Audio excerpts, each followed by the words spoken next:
Hey there, Cheesemeisters, and welcome back to the Peach Pod After Dark. I am Jeff, and you know what makes it even better? You take a lot of pot with it. And joining me on the other end of the internet, my cuz-host. I'm Leslie, and are you drunk yet, girl? Oh my god. I feel like if both of those things were true, it would have an impact on my taking in of this film. Like maybe if I had some more pot with it, or like did some baby aspirin or something. Some baby aspirin, like snorted. Well, and I don't know. That's one of the things she had sinus Yeah. pills, and then she had like baby aspirin or whatever. Yeah. And all those crazy raving kids in 1999 thought they were taking the drugs, but they weren't. Fake drugs. This week, Cheesemeisters, we are talking about Go, the 1999 maybe stop masterpiece, written by John August, directed by Doug Liman, starring Sarah Polley as Rona, Jay Moore as Zach, Scott Wolf as Adam, Katie Holmes as Claire, Desmond Askew as Simon, Timothy Oliphant as Todd, William Fichtner as Burke, Tay Diggs, or Tate Diggs if you let autocorrect do shit. Oh no! Fucking autocorrect, correct. I mean, it turned Jay Moore's name into like Jay Moore's or something. I'm like, come on, asshole. And Nathan Benton as Manny, or Marnie, as it says here, because autocorrect is so fucking helpful. Jesus H. They shouldn't. Autocorrect should not try to fix names. No. Like, people spell names in various and sundry ways. God damn it, autocorrect. It is. You're fucking A right. We're watching this week in conjunction with Season 5, Episode 5, Rave On! Because this movie accurately depicts rave culture, except for it didn't take place in the Peach Pit. Our spelling connections are two and interesting this week. Our first is the writer of the movie, John August, wrote Charlie's Angels, the movie. Oh, cool. Yeah, I discovered that in sort of my last minute IMDbing. And Rita Bland, the dancing register woman, when he was on his like ecstasy trip at the beginning of the movie in the Rona section. Yes. Yeah, that dancer, she is in the Squash It episode later this season. Okay. Yeah. Some questions. So we're going to get to see her, see if we can figure out who she is in Squash It. She'd be younger. I love that the woman dancing around produce is in an episode of 90210 called Squash It. Hell yeah. It's mostly about vegetables.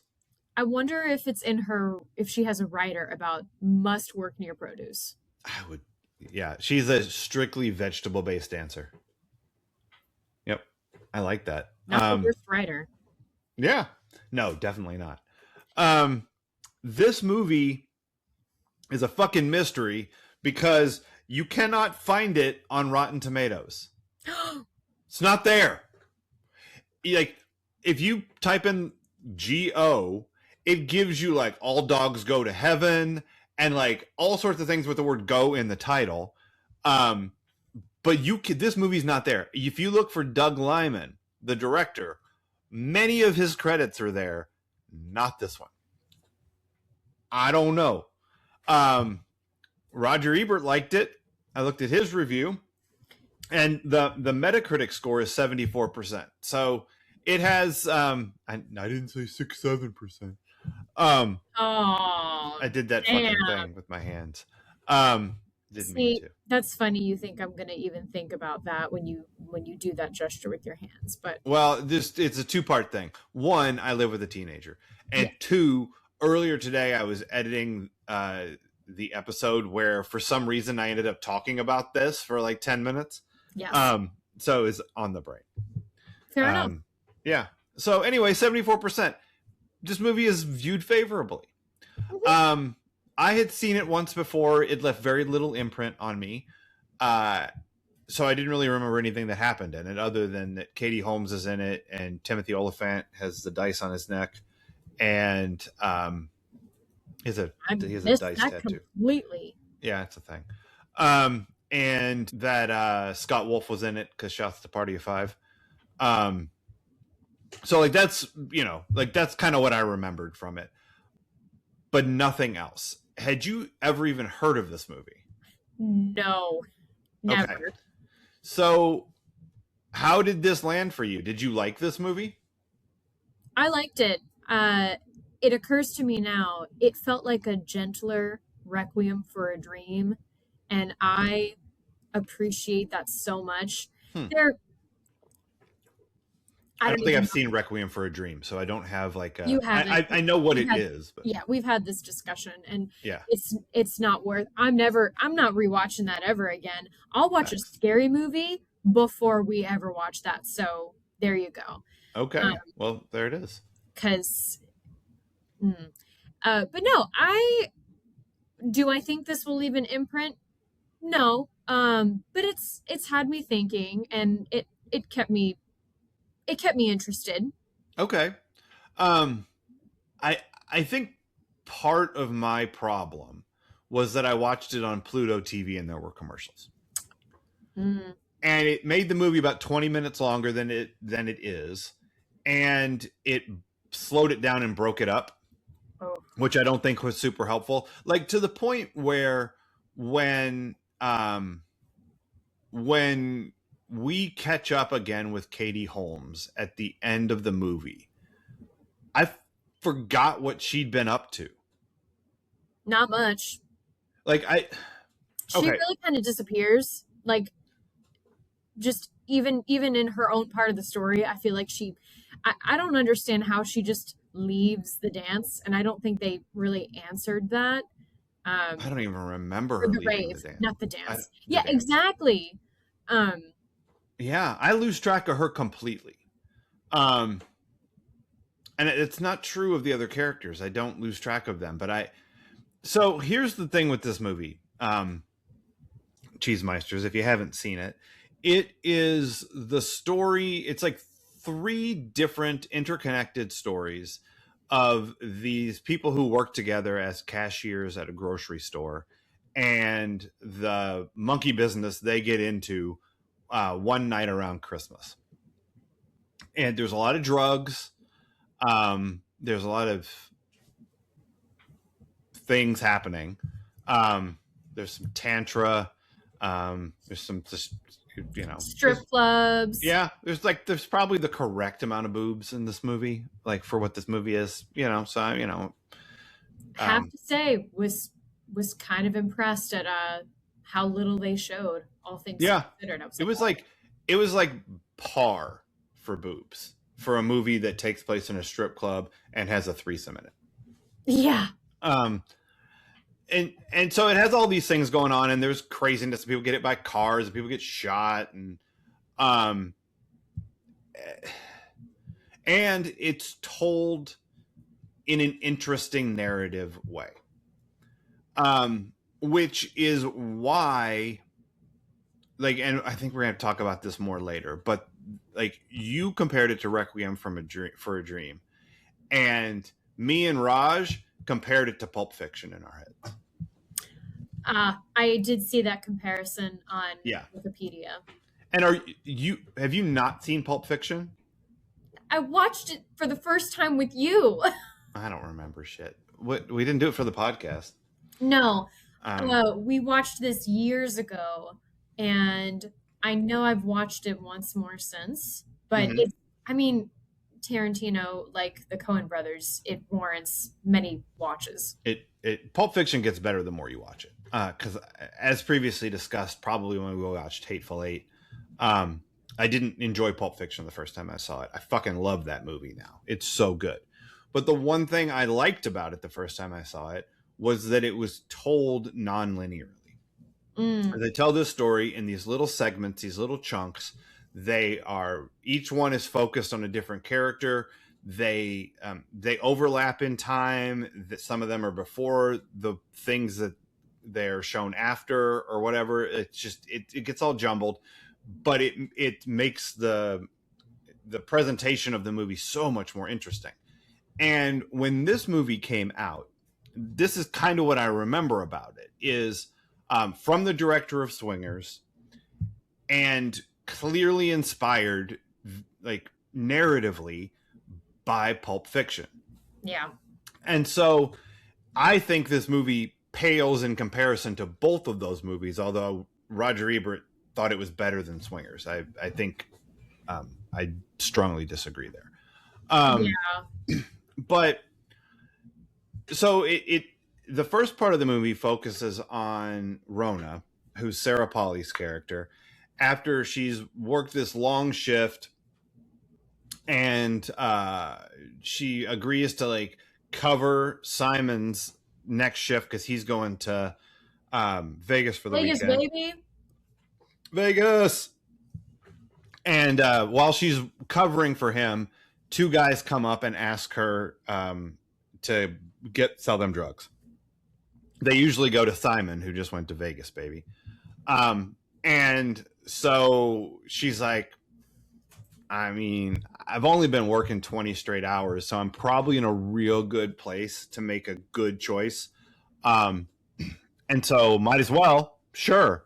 Also, because she's going to get evicted like on Christmas Day or something. Nobody's going to evict you on Christmas Day. That means they got to go to work.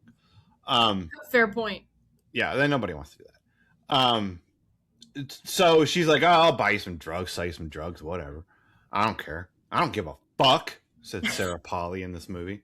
So she goes to Timothy Olyphant because he's Simon's dealer and tries to buy some drugs from him, and he sells them to her, and then she takes them to try to sell them to those two dudes, and it's clear that they're fucking narcs. And so she dumps them down the toilet, David Silver style. Oh my god. She learned. This movie learns a lot from 90210. Like, they use the fake names Kelly and Donna. Oh, I missed the Kelly and Donna. I heard Kelly, but wow. Yep, they use Kelly and Donna as fake names later in the movie. And so she David Silvers those pills right on up and walks out the door while Josh from As the World Turns looks on angry. And Amway salesman Josh. And she leaves and goes to the rave, and now she doesn't have enough money. And so I can't believe I remember this much of the plot, to be honest with you. Well, you did just watch it. I did just watch it, but still. As previously discussed, I forget what Katie Holmes is up to most of this movie. And she tries to get some more money by selling fake drugs at the rave, which works really well because no one there knows what it's supposed to feel like on ecstasy. So they're just like, I think I'm feeling it. Placebo effect, baby.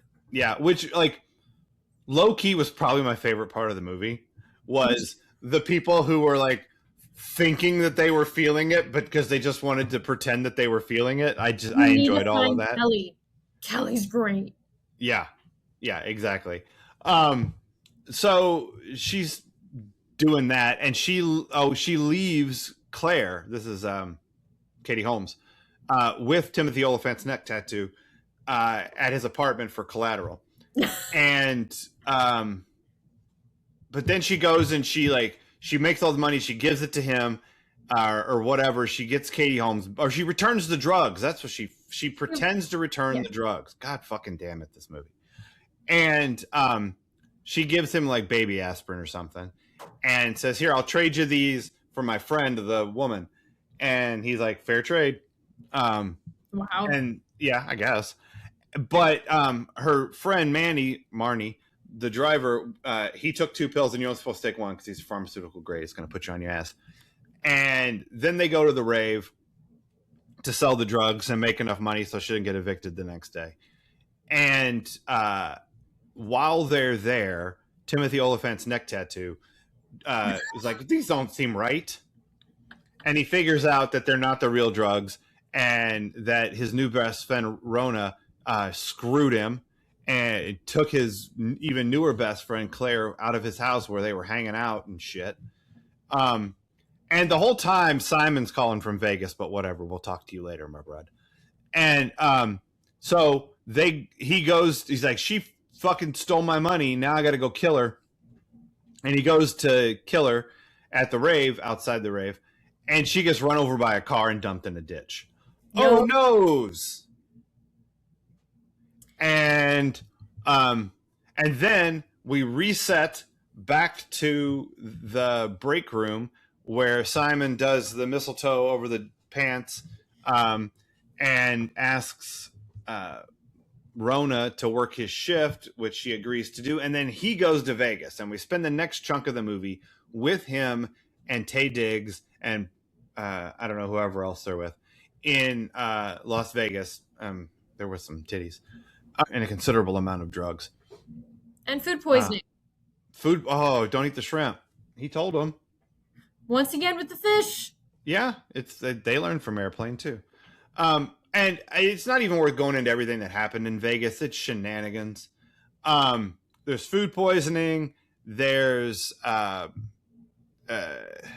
what are they even up to? Him and Taye Diggs. They go. They all have the shrimp dinner. They Um, they go out gambling. Simon loses right his for like a mind really minute. quickly. Yeah, but Yeah. and then he goes to Taye Diggs and he's like, "Hey, spot me some." And he's like, "No, you're taking a break." And so Simon, I guess, finds. I swear, I must have looked away for a minute, and Simon's talking to two girls, and I went, "Where the fuck did they come from?" But I think he snuck into like a wedding party. Oh, yeah, that's what happened. He walked into the chapel, like in the casino. Okay. Yeah, I And looked there away was for like an old lady giving him champagne and cake, and he's like, "Hey, bridesmaids, I've got an English accent. Hey, Love Actually, pay attention. This is how it happens." because I've got a cute British accent. No, you That's got a right. cute British accent. Table, Stroll. stroll, oh, stroll. And so Taye Diggs has been practicing tantra, and so he just gives a definition of it, and suddenly this dude can do it. Mid threesome, slightly stoned, and so he's doing that, and they accidentally burn the hotel down, almost. Yeah. And so he runs down the hall. I wish that he had two dogs instead of his clothes. I was just about to say he needed two dogs. He did. He needed two dogs. But he got in the elevator and we saw his booty. And then he and Taye Diggs end up at a strip club somehow, where they end up in the champagne room. And as Chris Rock says, there's no sex in the champagne room. Mm-hmm. You want sex in the champagne room, but there is no sex in the champagne room, and you got to keep your hands to yourself. And he does not do that. So they come in, and there's going to be some ass beating, but they're in a stolen car because somebody thought Taye Diggs' yellow jacket meant he was the valet. Oh yeah, and it was also the yellow the bathroom jacket attendant. they were paying attention to. But that was a pretty valet-looking jacket, I will say that.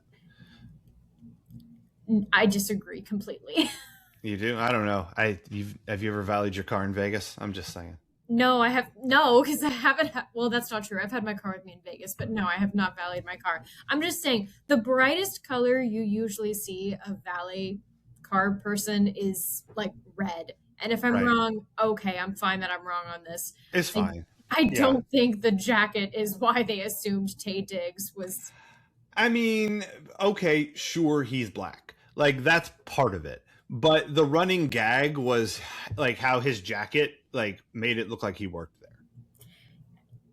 Again, I find that interesting just for like it is a bright yellow, and I don't know any company other than like Liberty Mutual who wears Liberty bright Bibberty, yellow. baby. I don't know.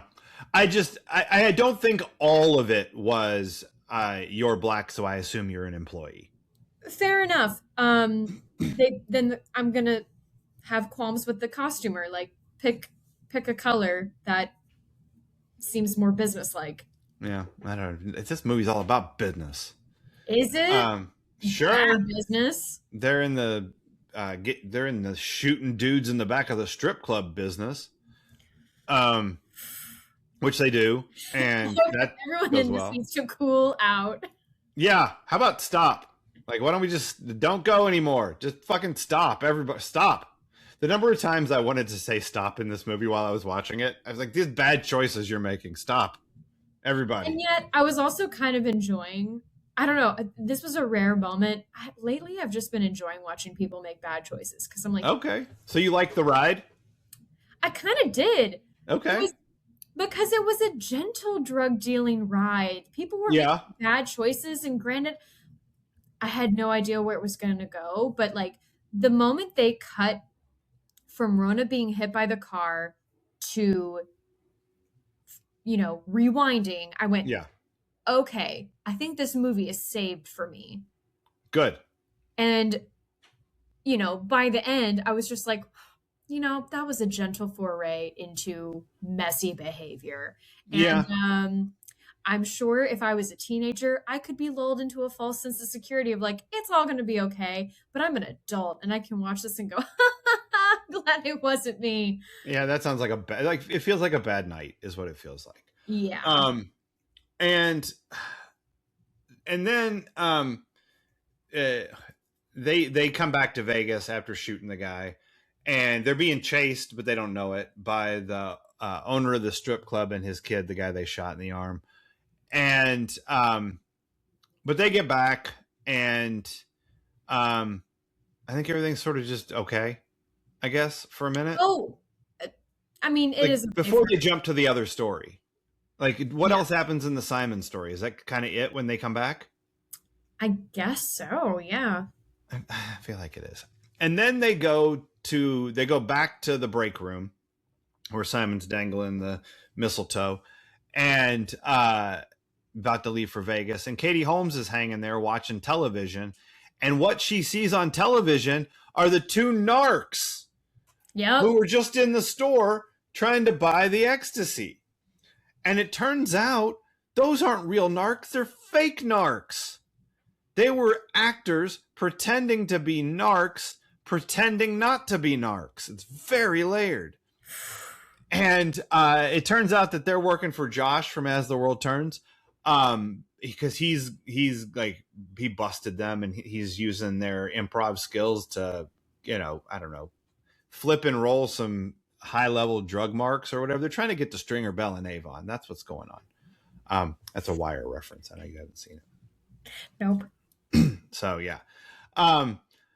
And so they've got them pretending to be drug dealers. And so now we understand, we've got the context for them trying to buy the drugs, and for her when she shows up to give the drugs to Scott Wolf and Jay Moore and Josh from As the World Turns. And she David Silvers that shit because like she was feeling a little bit of an offness to the situation.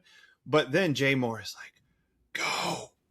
It's the title of the movie. When I say the title of the movie, do it. I got very excited. I was like, title of the movie. I know.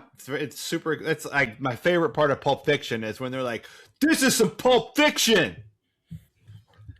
It's the best. It's Or in almost Scream, like, when they're like, scream, everybody. or like in Oklahoma. That's right. Yeah, that's obviously the best one. I'm a music man. No, like all the it's best ones. not. Yeah. Hey, Mikey, we are swingers, are we not? Yeah. So he said the name of the movie, and so she did. And she sneaks out of the drug deal, and but then Josh from As the World Turns is like, yo, we still gotta go find their dealer. Like, we gotta climb up the ladder. And so do they go find Timothy Olyphant? No, they don't find him. No, I think They go to the rave because she has they go to the rave because she has they exchanged an egg and got the directions. This movie does not have the rave power of the Euphoria episode. there were no mesh shirts. No mesh shirts, no big fours on anyone's t-shirts. No muscle men. Yeah, people's cars got fucked up. So I mean, there's that. I feel like teens were significantly less ripped in the 90s on TV. I don't know what it is. Late 90s, more and that's fine. Yeah. Scott Wolf, you work out, right? I mean, they're wiring him up, and But so anyway, they go to the rave too, I guess, somehow. And they're the ones who run over Rona. What? Oh my god. And then they're like, all right, well, I guess she's dead, so we should probably go somewhere else, clean up. And then they go back and dig her out of the ground. She's not dead. She's just like severely sleepy. And they're going to be fine, probably. But then, like, the guys from Vegas show up and they catch up with Simon and shoot him in the arm and in Timothy Oliphant next tattoo's apartment. I don't know. It's a mess. I can't believe you are obsessed with this neck tattoo and I never saw it. I'm so So here's the thing with scared. the here I paid here's attention to this movie. literally the only reason I know about this neck tattoo is Jon Favreau had a show on IFC, I think, in the aughts sometime. And it was called like Dinner for Five. And it was him and it was him and like four actors having dinner together and just talking. Mm. And it was kind of an amazing show. Like just some really interesting conversations between pretty interesting actors. David Simon was on there once talking about like his writing and all of this stuff, and David Milch was on there. But there was one episode where Jay Moore and Timothy Oliphant were both there, as was Jon Favreau, who was in Swingers. I'm guessing Doug Liman was there, probably the connective tissue because he directed both the movies. And one of them, I think it was Jay Moore, was like talking about how he read in the script with Tommy and the neck tattoo, and Oliphant's like, "You're full of shit." He's like, "What are you talking about?" He's like, "You're 100% full of shit. That wasn't in the script, and I'll tell you why I know. Because I was in makeup one day and I saw that they had fake tattoos, and I said, 'Can you put those dice on my neck?' And they were like, 'I don't know if we're supposed to. We haven't like cleared this with the director or anybody.' Like he's like, 'I just think it's right for the character.' And so he does, and he's like, 'So what do you think of the?' And he's like, whatever. Like it was a totally anticlimactic story in that like no one cared. They're like, it's fine, we don't care. But he was like real worried he's going to get shit for it. So like there was just this whole story he told about the dice tattoo on his neck. And so therein lies the ultimate thing. If you are afraid of, oh no, what'll the director do or say? You're probably not going to care. Yeah, I mean, as long as it's not crazy, and I mean, he's a As long drug as you're dealer. not a woman chopping off your hair, you're good. Hashtag Felicity. Not even just Felicity. Mandy Moore did that when she did the movie How to Deal because she felt it was right for the character, and they got mad. They were like, "Why would you cut your hair?" And she was like, "Because it fits for the character," and it did. There you go. You know what's like that, but not, and it's just a thing I was reading about this movie. They chose the grocery store as like where they were going to shoot it because it was run down and looked like shitty. Nice. And so they paid the owner to do the shoot there, and he fixed his store. And they were like, "No, fuck, we wanted it to look shitty." Yeah. So I think they had to like shitty it back up again and then repaint it afterwards for the guy. I don't. So same thing, cutting off your hair. I thought it was right for the character. And we don't. I mean, I haven't heard enough of those kinds of stories. That's really funny. Yeah, I liked that. So I don't know. Everything works out okay, and Timothy Oliphant and Katie Holmes have breakfast together, which is how the movie starts, and it like gets bracketed with this breakfast thing, and she's talking about Christmas and opening up presents and how it like you can think you know what it is, but then you open it up and it's totally different, and it's a metaphor for the whole movie. Whatever. So this movie's fine.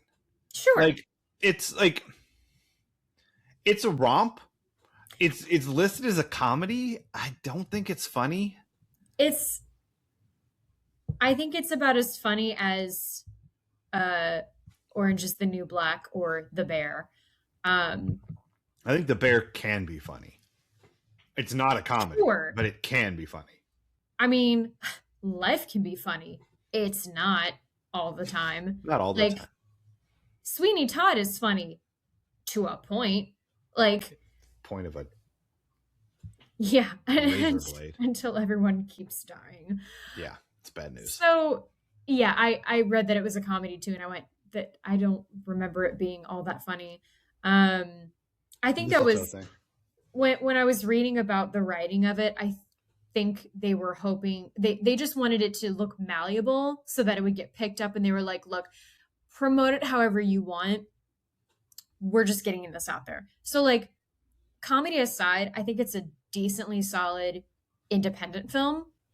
Sure. Like and that's where it lives for me. And Okay. I'm fine with that. Okay. We've talked about indie films on here. Is this one amazing? No, it's not going to sit with me. But again, I liked it better than oh gosh. I can't even remember the names. Color of Money? Oh, I hard disagree. Um, but also bullshit because Color of Money lives in your crotch and you know it. Okay, but like only one scene. Actually no, two scenes. But like okay, the other movie I'm thinking of, this is a better example. What was the Matt Damon gambler movie? Rounders. Yeah, I like this better than Rounders. Okay, again, hard disagree, but that's I okay. know. Shocker. Teach his own. Um, here's the thing with this movie for me. Like it has a lot of stuff, right? That like a lot of good stuff. Like it has a really interesting style, and it's shot very compelling. And with the exception of the Pluto TV ads, I think it's paced pretty well. Yeah. And the storytelling structure is fun. It feels derivative in the wake of Pulp Fiction, but like so much of the 90s felt derivative in the wake of Pulp Fiction. Like it's just really it set a bar and created an aesthetic that was unattainable pretty much by anyone else, but there's a lot of people trying to be Tarantino out there. And so like but I did I thought that was interesting. It has a lot of car chases and on foot chases. It has just a shit ton of drugs and orange juice. It has probably the requisite amount of boobs. It's got 90s TV stars trying to make the jump to film. It's got up and comers like Timothy Olyphant and like Jay Moore had done Saturday Night Live at this point, but only a season. It was not a success. So he was like a known comedian. Like Jay Moore was one of those people that like if you had seen his comedy and like he was your flavor, you're like, I like Jay Moore. And I like Jay Moore. But he wasn't like an actor. He was a funny guy who did some acting. But this isn't a funny part, not in again, it's a comedy, but whatever. It's not like what he's up to is not really funny in this movie, except for he and Scott Wolf end up at Josh from As the World Turns house where Jane Krakowski tries to French kiss some mashed potatoes. And then they try to sell them on some Amway, which is kind of hilarious. That part was so weird. That part was really weird. That was the funniest part of the movie, though. In terms of I don't know that I laughed out loud necessarily, but like when they were at Jane Krakowski's house, just from being stuck in the room with him naked, the husband. I don't know these actors' names. The guy from As the World Turns. Yeah, William Fichtner, Fichtner, Fichtner. That's why I stumble on it when I read it. William Fichtner. From that scene when they're in the bedroom and he's naked to Scott Wolf and Jane Krakowski being in the kitchen, and then the following dinner scene, like, yeah, probably the funniest part of the movie. Yeah. And might also be the most uncomfortable part of the film. Yeah. Yeah. You think that's more uncomfortable than when the two of them realized that they'd been cheating on each other with the same guy? That was awesome. And we'll explore this more in Adventures in Intimacy, but like even though Katie Holmes had a line saying, ugh, it's so tragic when gay men are hot. Right. I was like, why is she assuming they're gay? Because they're in leather jackets? What? They I could don't be. know. She was right. Her gaydar was dead Well, on. and then when they were having that moment, I went, oh, I Uh huh. feel like I'm a teenager again. Completely missed this. Yeah, it wasn't like it wasn't overt. Um, it was you were supposed to pick it up in the back seat of the car when Josh from As the World Turns is talking to Jay Moore and asking if he's dating somebody and asks him to describe, and he was like 5'8", dark hair, blue eyes, hot. Oh yeah, hot. And then Oh. he says that like I don't know if he says she, but like whatever, like his partner's cheated on him and now he's cheated back on them. Uh-huh. And then when Jay Moore gets in the car and they have him tell the story, you go, oh, they're talking about each other. Got it. And you're like, oh, and then they realize it was the same person. So they go to his house where Melissa McCarthy lives, pre-Gilmore Girls, Melissa McCarthy. This was her first gig. Was it? I She was. think I her mean, first she's movie great. gig. She's like just she's like right? Um, I thought that was all pretty fun, um, and it was an interesting twist to like they kept again the Christmas box that has things in it that you don't know what they are, because at first you're like two college guys or two guys out of college looking for some drugs, narcs, TV actors who are dating one another, Yeah. who cheated on each other with the same dude from like hair and makeup or whatever. Because like they worked with him. And like, I don't know, I just keep wondering how we would play this now, but I just feel like they did the 90s thing of we're going to say these characters are gay and that's it. Nothing else. Which on the one hand, great. Normalize it, make them, don't force them to play into a stereotype. Don't make Uh them huh. have to change anything or do affectations. Right. That's great. That was a big part of Kerr Smith's thing playing Jack on Dawson's Mm. Creek. Was like, we can do this, but I want to play it my way. Yeah. With a neck tattoo. Yeah. But at the same time, like at least for today's audience, it's interesting. People are like, okay, but you can't have them just be in the background, or like you can't have them just say they're gay and like there's not much else. No, there is. It's in the story, Yeah. but I actually think that like for a 90s movie, this is a fairly interesting gay couple. absolutely. That's why Because I wish it could have been. I wish it could have been clearer. And I don't like. It doesn't need to be overt. It can just be like, I don't know, in their closeness, in either how they look at each other, or just I needed something more. And maybe that's where you work on the chemistry between the actors, because I feel like they played it still too bro. okay. I okay.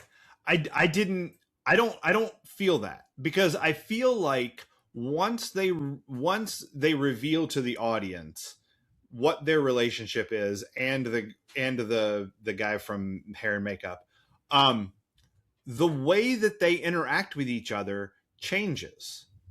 Like there is a different relationship that they are showing between each other after we know that they're a couple. Um and they don't just make them, oh, these are two gay guys. Like they get in, they are a specific couple. Like their relationship has texture to it, and it has some real weirdness to it, like that they both cheated on each other with the same guy. um but and then they think that maybe they're getting pulled into this other kind of freaky deaky situation, but it turns out it's Amway, which is way creepier than what they thought was going on with the mashed potatoes and the French kissing. But like the two of them have a real relationship that feeds into the story and like pays off in interesting ways that I think make it a like it's more than just a let's take these two characters and say they're gay. For sure. And I as you were talking, I realized because I'm like still hung up on there just seems to be this distance between them the whole time. And I realized there is, I'm pretty sure there is no level of touch whatsoever. And like when I say touch, I don't necessarily, it's going to sound immediately romantic or like we've had history. It doesn't have to. It could just be as simple as like, I don't know, we've seen people put hands on shoulders, Mm-hmm. you know, a scuff on the head. It could be like straightening their collar, messing with their hair, something. Mm-hmm. There is no level of touch. There's no level of closeness.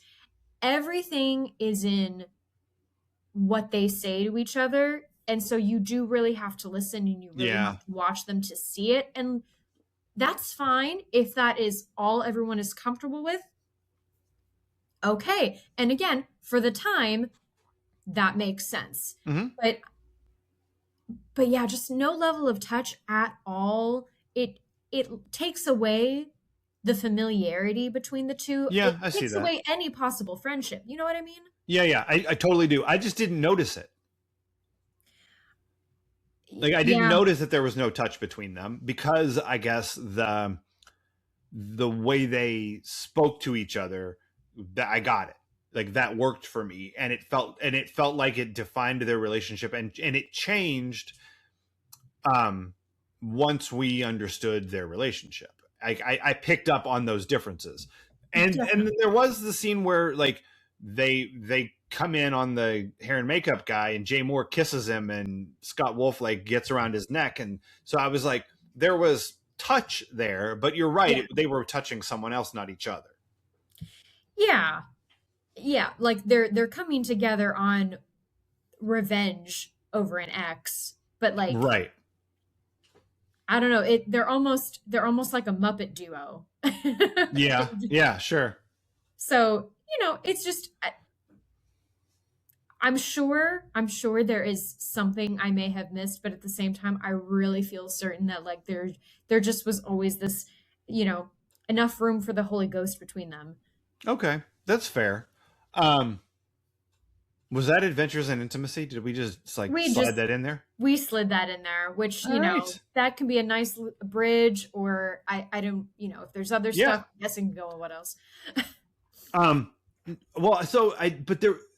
no, it's fine. I do have one other thing though. Like Good.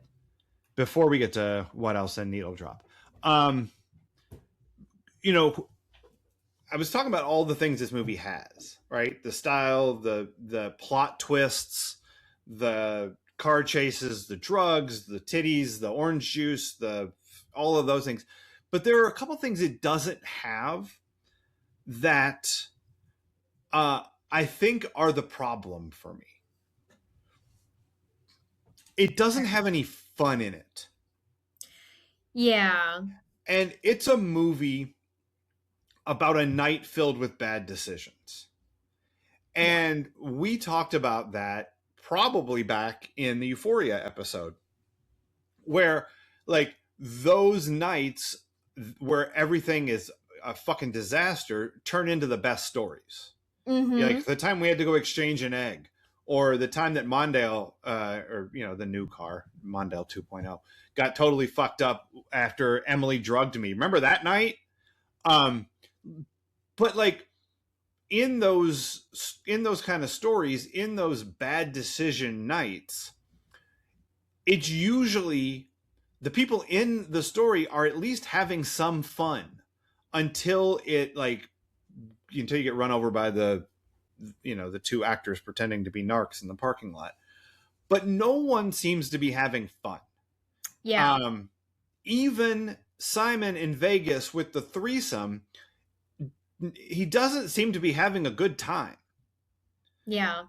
And so there's no fun in this movie. And I want Dazed and Confused, there's so much fun in that one night of people making bad decisions. This movie, there's no fun. It kind of feels like they're all doing the wild shit they know they're supposed to do because they're young and free. Mm-hmm. But yeah, you're right. They weren't enjoying it because the kid who gets high, I mean, he has fun when he's dancing with the produce lady, but Right. then later on, it's less fun for him because one, he has to keep it cool around Timmy Right. the elephant, and then maybe he's, I don't know if he's coming down already when he's at the rave, or there's just so many other things. He has to keep playing it cool, and it's like, huh, this is the last thing you want to do when you're on drugs is have Right. to play it cool. Well, here's what ruins the fun of him taking the ecstasy. He took 2 pills, and Yeah. we were told specifically that that was dangerous. Yeah. And so we didn't see someone having a fun trip. We saw someone overdosing. Yeah. And so it made the whole thing fucking stressful. Yeah. Because you're like, I don't know how bad this is going to go, but it's going to go bad. So even these parts where he's having this imaginary dance with the cash register lady, but that's not fun. It is ominous. It's like, what horrible shit is going to happen to this guy? Turns out he just gets stuck in an alley behind some corrugated metal.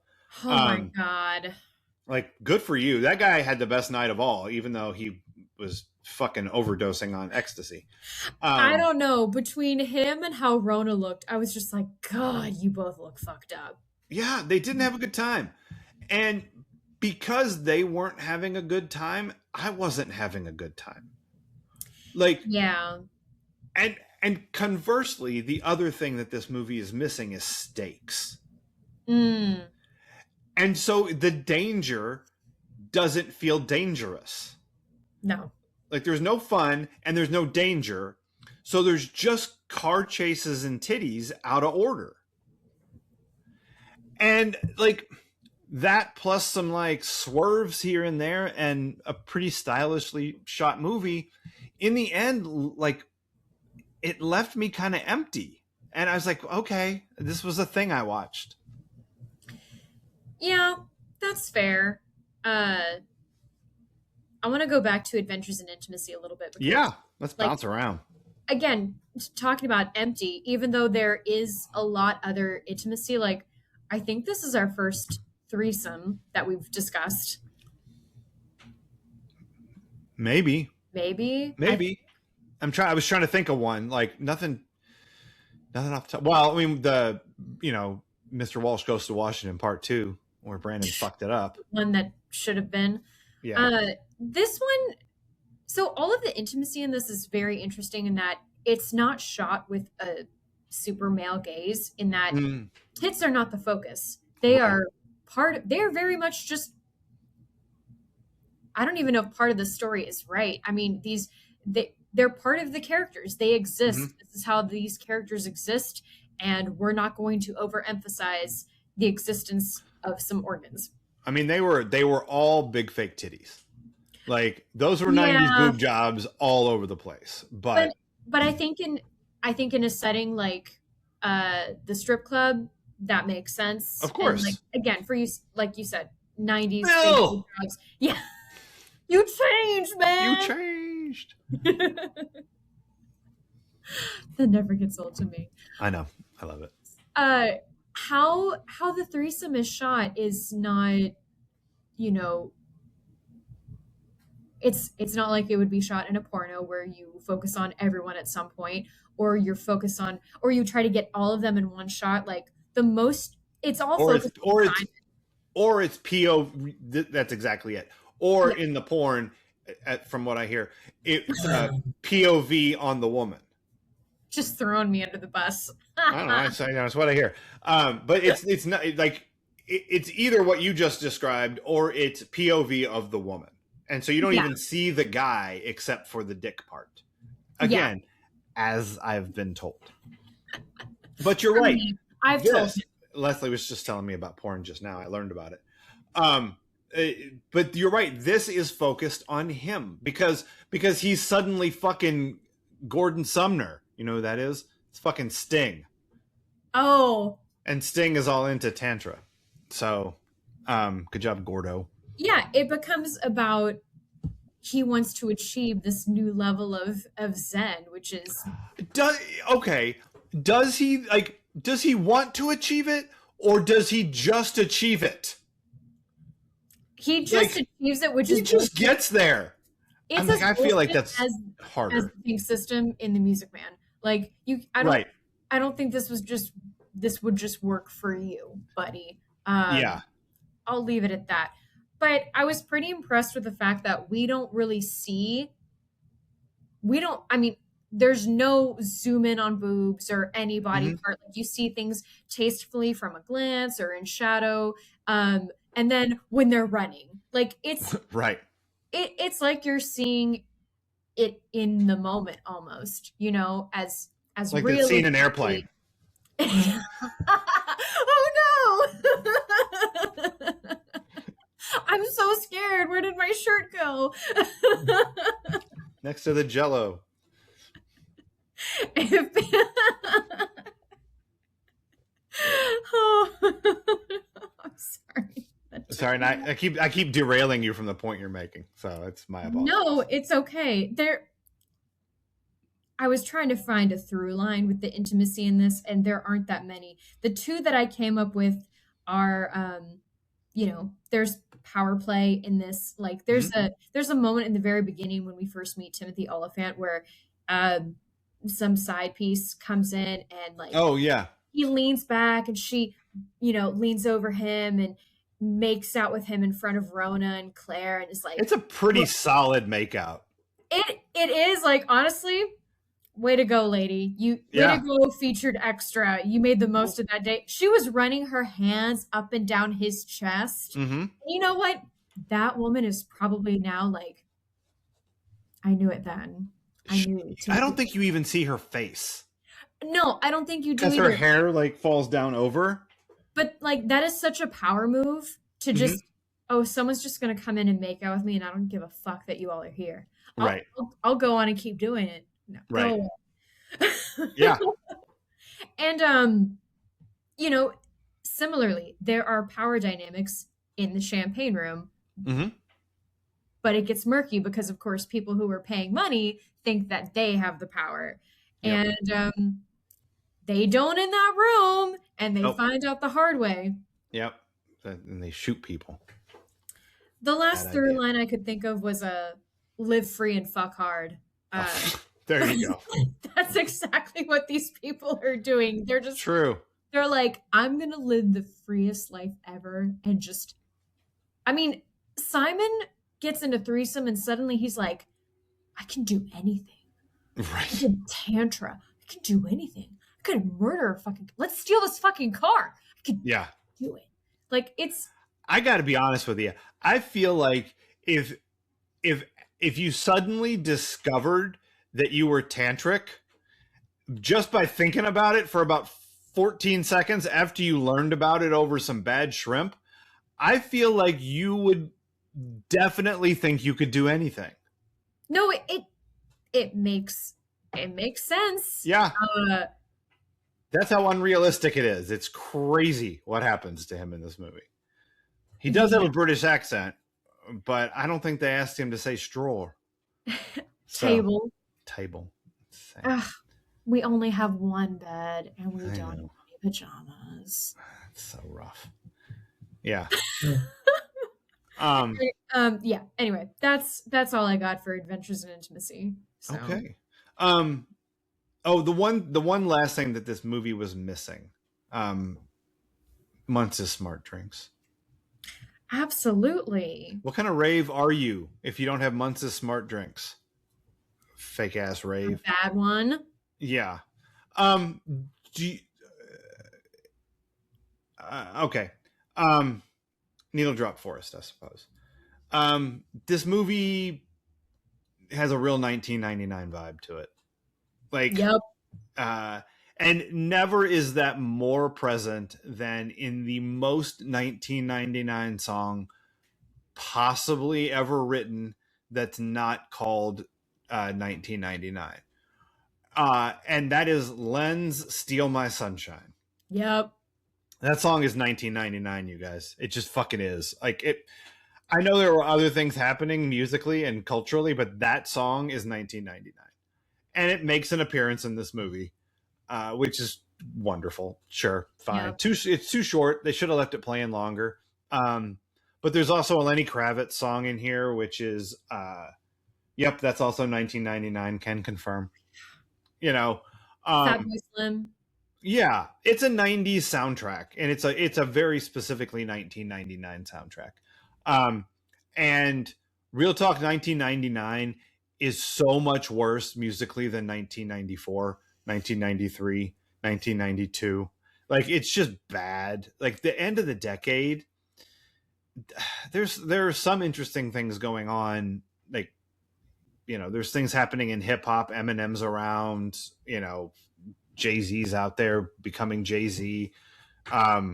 Wu-Tang is Wu-Tanging. Like there's things going on that aren't just boy bands, but there was a lot of boy bands, and a lot of the stuff that was really good from the early 90s had fizzled.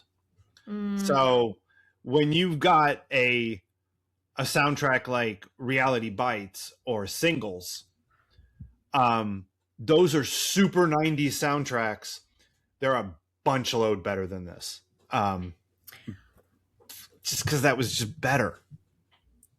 It reminds me of when we were discussing Cruel Intentions, Mm-hmm. and similarly in that soundtrack is very much 1999.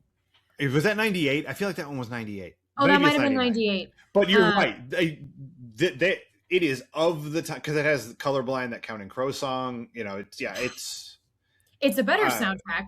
It is a better soundtrack than this one. But like, the great thing about this soundtrack now is like I can put it on and instantly transported to a time I'd rather be in right now. When you were 10? Sure. Although Although, you're right, 99 for Cruel Intentions. As you're listing off, more interesting music happening at the time and advancements, I'm like, oh yeah, I have not listened to Wu-Tang Clan yet. I still Wu-Tang haven't. Clan ain't nothing to fuck with. Okay. That's a Wu-Tang lyric. I figure. Just. I can neither confirm nor deny this claim from Wu-Tang Clan. I can confirm it. I do not speak jive. Understood. You should try. Probably not. Nope. Nope. All right. What else time? Is this anyone's defining role? No. It might be that neck tattoo. I've never seen those dice neck tattoo anywhere else. Have you? I didn't even see them this time. That's fair. Definitely not Timothy Oliphant. His defining role is guy in a cowboy hat. Is Conan O'Brien's harasser. That's true. We've talked about him before, but fuck, anytime, put that dude in a cowboy hat and I'm going to watch the fuck out of it. Like, Justified is awesome. Deadwood, awesome. I really liked his turn as a marshal in the Mandalorian. Yeah. Just more Oliphant in a hat, like all of it. Not Scott Wolf because he's Party 5. Salinger, Bailey Salinger. I do not know the Scott Wolf. He but you know him from, he's Adam in the movie. He's the dark-haired cop. Yeah. Jay Morse. This might be Sarah Polley's. I could see that because I feel like I know that name, but I did not recognize her. Yeah, I think she's. This was maybe supposed to be a breakout, and then it never broke out. Oof. Yeah. I don't know. The guy who played Simon, no. Taye Diggs, no. Josh from As the World Turns, no. Um, Katie Holmes, definitely not. Definitely not. No. Joey Potter, FT Dubs. Um, so no, I don't think it's anybody's defining role. Um, what else you got?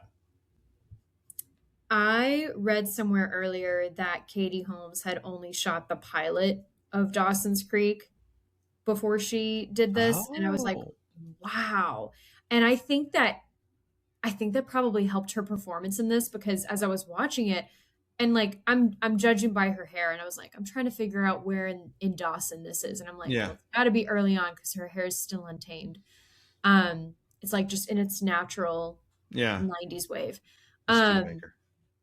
but then the fact that she's like, about to have sex with Timothy Oliphant, I was like, oh. Right. And Joey Miss Potter Joey is like Potter is very not much doing like, that. why would I jump in, not a prude, but Yeah. just why would I jump into this right now? Like, I'm in high school. I don't need to risk having a child when I'm trying to get out of Cape Side and blah I'm blah gonna blah. take one whole season just to kiss this fool. Well, they want to talk themselves to death instead of kiss each other. That's right. Come back here, I'll show you some kiss and put hair on your head. Ah, you just wasted on the wrong people. Oh, it's about time to watch that movie. Oh, because what else time? Go is a Christmas movie. Hey, Yeah, add know it to what? the list. I've definitely seen more people sharing their unconventional Christmas faves, and I'm Uh-huh. all for it because obviously, Cheesemeisters, it's The Apartment from Yeah, us. sure.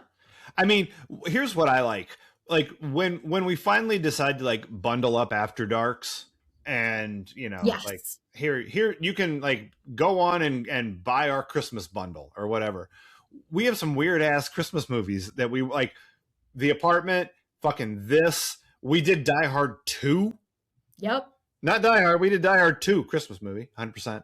We do sequels. We don't do the first film. We do things out of order a lot. It's at least 3 times, right? Grease 2, Legally Blonde 2, Rocky that, 4, Rocky 4. Yeah, we're all over the place. We're fucking interesting. which how long can I go without ever seeing any other Rocky movies? I don't know, because at some point I'm going to force you to watch Rocky 3 because it's the greatest movie ever made. So Fine. fucking good. But it's fun to torture anyone who's listening. Like, why hasn't she seen That's the right. rest? That's right. Hey, woman. Hey, woman. Why don't you come on down here and let me show you what a real man. No, I'm good. That's me. That's me doing clever lying Mr. T in Rocky 3. Oh, I had no idea. Hey, woman. Hey, woman. It's the greatest. Yeah, Christmas movie. Go. How about that? So we've got some weird choices for the Peach Pod After Dark Christmas Spectacular.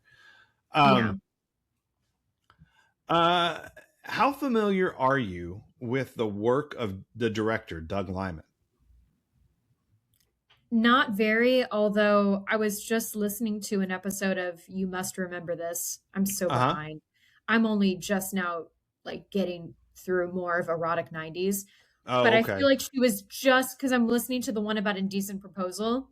Okay. Is that Lyman or did he have some No. involved? Okay. I don't know if he had any involvement in that or not. But Maybe that's not his directorial work.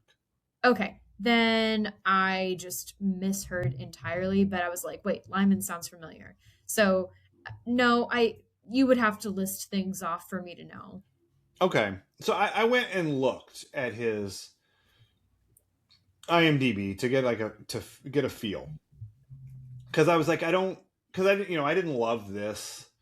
But it was interesting. Visually, it was Yeah. interesting. Narratively, it was interesting the way it was put together, all that kind of stuff. So, obviously, he directed Swingers. Like Yes. this was his follow up to Swingers as a director. And I fucking love Swingers.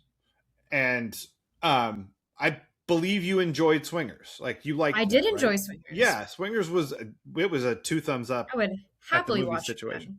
it. Yeah, I recommend it. Like you're not gonna make it through that phone call to Nikki again. Oh fuck. Well, I don't think No. Walter watched it, so a good excuse to be like, Oh, oh, hey, perfect. you need to see this. Um, he also directed The Bourne Identity. Nope. It's the first Jason Bourne movie, Matt Damon.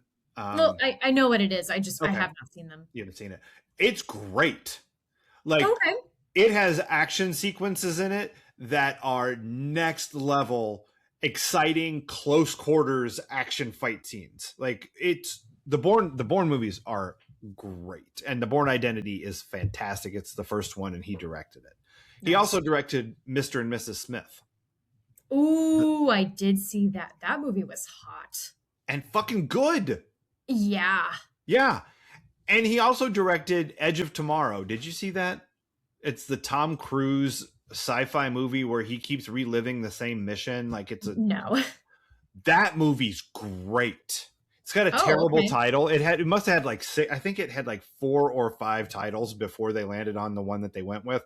And it's a bad title. It makes you be like, what is that movie? Was that hold on. Was Edge of what? Um, but it's great. So like he's done way more than this. I think these are the only ones I've seen. And I like all of them. I like all Mm, of them more than I like this one. But this dude's got a body of work that definitely. is like I you could do a lot worse for yourself than watching some Doug Liman movies. Yeah. Um so but don't start with this one. I guess that's sort of where I landed. But I think if you really want to know someone's work or appreciate someone, it's kind of like when people say they don't watch the first season of Parks and Rec, then you're Yeah. not really a fan, you know? You know what though? I agree. Like I I agree. mean, You can skip it. We skipped it. Like if sure, you're but you I, need to watch it at least once. You should see it at least once to see because then you can really appreciate how the show evolves. I guess so. But I here's the challenge with season 1 of Parks and Rec. It's a different show. But you don't need it to enjoy the show. And if you're trying to introduce it to somebody and you make them sit through 6 subpar episodes, you might lose them before you get them to season 2. I'll lose him then. I I'm not willing to risk that. Like I if I want someone to watch Parks and Rec, I want them to get into it. I want them to understand the glory of that flu episode and Fair enough. fucking Perd Hapley and Jeremy Jam. Like I want them to see Bobby Night Ranger, who like played Twisted. Bobby Newport. I want them. I want them to get so deep in what makes that show amazing. Damn it, Jerry. Um, that I don't want to risk losing them to those first 6 episodes. No, So see, I I like think to challenge people. no, I want to get to the fucking good stuff. I You want to know? make things difficult for people to love. No, man, just skip it. If they want to go back and watch them later and go, oh, Brandanowitz, that's fine. Um, but I'd instead of Brandanowitz, I'd rather have Ann Perkins. Fair. Like Yeah. that's what I want. Um, so I think you can skip those first 6 episodes, and I think you're probably better off for it. If you want to go back and watch them later, knock yourself out. But honestly, I think I only watched the first 3, I like really when don't I did believe my that. initial. I think people are, I mean, it is a I don't think they're completely that different bad, show. but I don't like. I didn't. And then I That's heard you can fine. skip them, so I did, and I'm like, well, I'm glad I did because there's nothing there. It doesn't matter. It's like it resets at season 2, basically, and you're fresh. I don't know. Whatever. Not the point. That was somewhat else. What else do you have? I got nothing after that. I'm just like, Okay. After we talked about Parks and Rec for why would 5 you, minutes at why the end would of you, this episode, why would you give yourself one less season of Parks and Rec? I don't understand. I'm And telling you, yet you want to hook them. You want to hook them. they aren't the fans for me. I don't, I'm being too harsh. You are, I don't yeah. know. Because Parks and Rec is a look. that hole next to Ann Perkins' house you can put a big tent over it, and Andy's probably No, living down there. I'm in the pit. We all were in the pit. I live in the pit. Yay. All right, what is this the EST of for you? Uh, this drug dealing movie has the happiest ending of all drug deal movies. Kind of does. Yeah, it kind of does. This really leads, like, truly, this, if this was a more popular film, this movie could be blamed for more kids trying crazy shit and be like, but they were okay. Right. Yeah, they survived. For me, this is the most from the director of Swingers in the wake of Pulp Fiction movie. Because this is a movie that it feels like got greenlit on the power of this guy having a hit with Swingers, and Absolutely. he's like, I could take a swing, and the swing he took was, you know, was Pulp Fiction stylized, you Yeah. know. So it's a movie that can only have been made in 1999, I think. So Yeah. you know, it's fine. It's fun. It's just it's not my favorite Doug Liman movie. It's not my favorite Timothy Oliphant movie. Um, I think if you're a fan of indie films, Doug Liman, you know, seeing a bunch of people in one of their first projects, then by all means, I think this this has many niche markets. yeah, yeah, I totally get why people if this is like your jam, I totally get it. Um, it was missing some fun for me, but that's okay. If I you tell love you, lesser known things and getting to be that person, like, well, have you seen Go? right? Oh my God.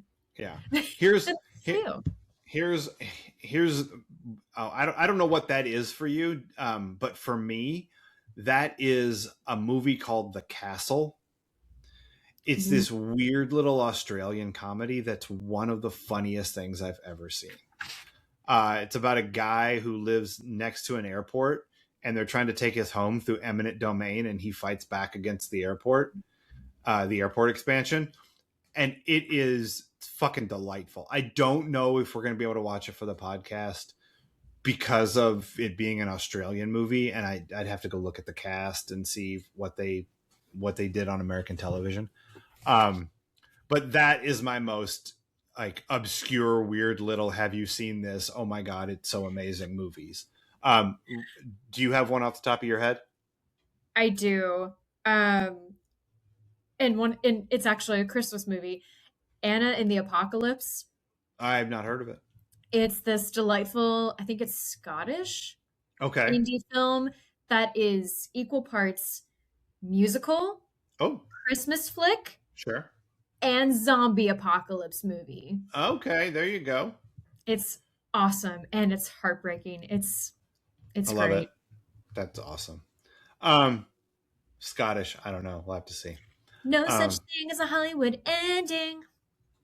well, there you go. I'm gonna assume it's from that, and also Yep. remind you that Wu Tang Clan ain't nothing to fuck with. Um, so I think that once again, it was a callback. Yeah. Um, uh, once again, Cheesemeisters, we have proven my theory that everything comes back to Aaron Spelling. Even Go. I was like, what is this movie? Right. What is the movie called? Stop. Please don't do that. Put it down. Put that down. This movie should be called Put That Down. Go. Yeah, no, put it down. Flush it down the toilet. David Silver style. Yep, we did it. We proved it. So join us here next week, Cheesemeisters, when on Wednesday we watch season 5, episode 6, Homecoming. It involves a bear and some brownies. And join us here next Friday when we watch Stand By Me, which I fucking can't wait to watch. Not to be a downer, but we're recording this 4 days after Rob Reiner was killed. Yeah. And we were already considering Stand By Me for next week's episode because there's a prank in it. And there's a quite a famous prank scene in Stand By Me. So we were already thinking about it. And now, in this moment, I couldn't want to watch that movie more. So you have not seen it?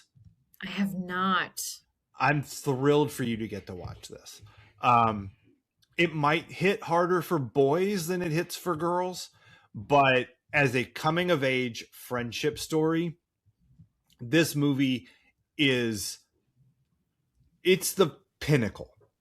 Yeah. Like, and we're gonna have to talk about this next week when we talk about it, but that run of movies that Rob Reiner makes at the start of his career, where he sets the bar for each type of these movies, like this is Spinal Tap. He sets the bar for mockumentaries. Yep. Then he does Stand By Me, which sets the bar for coming of age stories. And then he does The Princess Bride, which sets the bar for fantasy romance. Then he does Misery, which sets the bar for fucking horror movies. Like, might be the best Stephen King adaptation, maybe Shawshank, but Misery's fucking great. And Stand By Me, also Stephen King adaptation. Oh, yes. And then he does A Few Good Men, which sets the bar for like courtroom drama. Like all these different genres of movie, Rob Reiner set it. Oh, and did I mention When Harry Met Sally? Rom-com set the bar. Yeah. So I really can't wait to go watch this movie. And I think you're gonna enjoy it. I'm excited. Great. I feel a little bit of the pressure of like right death. And we watched This Is Spinal Tap last night. Oh, did you finally? I did. And I was tired. So like I'm watching it and I don't know, I'll say this much. When Harry Met Sally is peak Rob Reiner to me. Yeah, sure. But I'm like everyone else right now, I now want to watch all of his movies and I want to, just find comfort in that. Did Spinal Tap not quite land for you? It wouldn't surprise me if that was true. It didn't quite land for me. I still enjoyed it. And I was like, you know what? Like most comedies, you kind of need to watch them a few times because what's really fun is when you can quote it sometimes. Yes. Yeah. Because there are, you know what? I just want to talk about this, but fuck, maybe we'll clip it. I don't know what we're gonna do with it, but I have to talk about it. There are 3 things in Spinal Tap that are 3 of the funniest things that have ever been in movies. One of them, just fucking can't. 2 words, shit sandwich, is one of the funniest things that's ever been put on film. 2 words, shit sandwich. Yeah. You can't say that. No. That, god damn it, shit sandwich is the funniest fucking thing. I have a practical question to raise at this point. Are we gonna do Stonehenge tomorrow night? No, we're not gonna fucking do Stonehenge. That whole scene after the Stonehenge is at real risk of being squashed by a dwarf.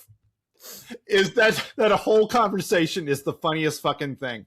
And then the third thing, and you may not have even noticed this, but I hope you did because it's the greatest joke in the whole movie, is when all 3 of them have the same herpes sore. Yeah. Because clearly they had all had sex with the same woman the night before.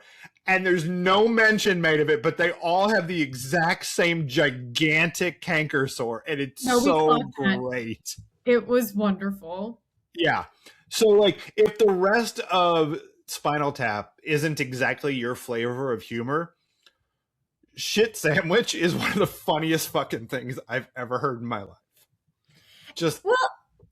And it's just, I feel like it was still enjoyable. It's a mockumentary. It's pure silliness, and it's Just go to 11.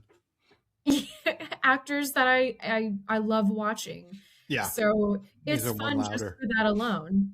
Yeah. Um, and the Jazz Blues Festival on the Isle of Lucy. Um, and there's a lot of great stuff in Spinal Tap.